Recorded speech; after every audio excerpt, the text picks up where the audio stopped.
Ang ating topic ngayon ay tinatanong ni Melvin. Ang tanong niya ay, ano daw ang amoy ng bulaklak? So, ito pag-usapan for today's video. Interesado ka bang malaman kung ano ang aking sagot? Please keep on watching para bago yan. Kung bago ka pa lang sa aking channel, please consider to like this video and subscribe my channel.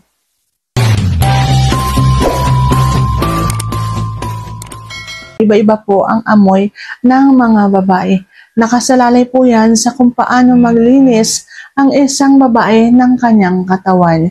Kung halimbawang napakalinis ng isang babae, napakarami niyang nilalagay sa kanyang katawan, umaamoy din at humahalimuyak din sa bango yung kanyang bulaklak. Pero kung ang isang babae ay dugyot at walang pag-aalaga sa kanyang sarili, ganun din yung kanyang bulaklak, umaalingasaw din. Pero kung halimbawang lasa naman ang tatanungin ninyo, iba-iba rin ang lasa ng mga babae. Nakasalalay din po yan sa kinakain ng isang babae.